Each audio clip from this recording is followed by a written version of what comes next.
Hey Siri, show me a person in a wheelchair. Searching for person in wheelchair. Oh, come on, not the sad looking stock photo guy. Search again. Okay, searching again. Really? I'm seeing a trend here. Try again. I think this person is sad too. Yeah, Siri lady. Hat tip for the image recognition and the emotion detection, but you're not getting a passing grade on representation. There's a whole lot more out there when it comes to people who live their lives using a wheelchair. Here, let's pull up a few photos from my personal album. Is that you? Yeah, it is. Nice to meet you, Siri lady. My name is Justin, and I'm here today to show you how I went from this to this to this, and even a little bit of this.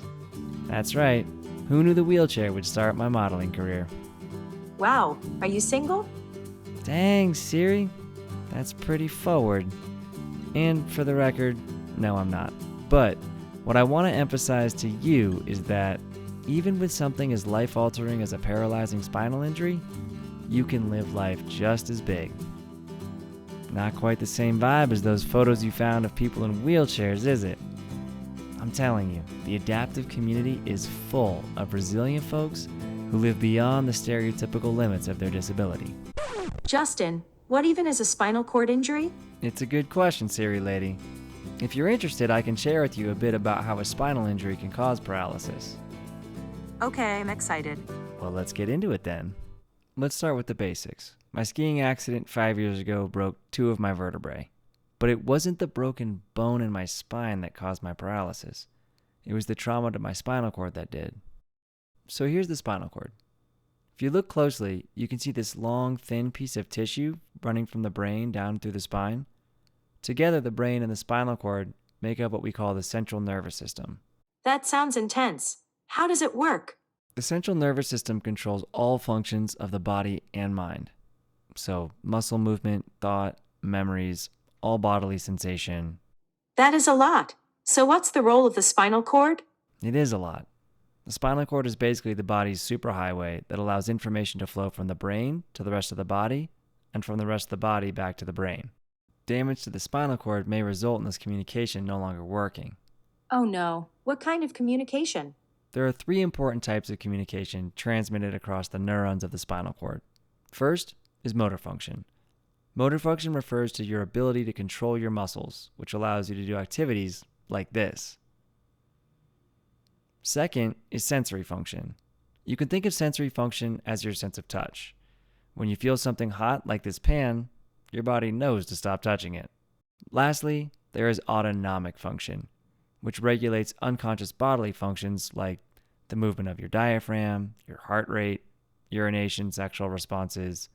Basically, all the things you don't have to proactively think about to make happen. So when you damage the spinal cord, are all of these things lost? It's a good question. It depends. Each part of the spinal cord corresponds to control of a different part of your body. The 8 cervical segments of the spinal cord innervate the head, neck, shoulders, arms, and hands. The 12 thoracic segments control the chest and abdominal area. The 5 lumbar segments innervate the hips, legs, feet, and some pelvic organs. The 5 sacral segments innervate the lower back and buttocks, some pelvic organs, and some areas in the legs and feet. So if you damage one area, all function in that area is just lost? Again, it depends. It depends on how bad the damage is to the cord. But function below injury can vary, as seen here. No case is just like the other. If it's in the cervical region, which impacts 4 limbs, you're a quadriplegic, also known as a tetraplegic. If your level is in the thoracic area or lower, where only 2 limbs are impacted, you are considered a paraplegic.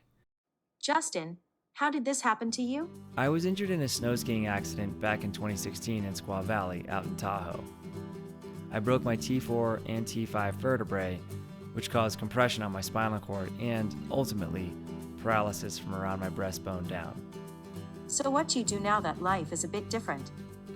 I get up to a lot, Siri, and I'm certainly not alone. Let me open your eyes a bit to the incredibly resilient community I'm a part of that redefines possible every day. Sit back, relax, and enjoy the show.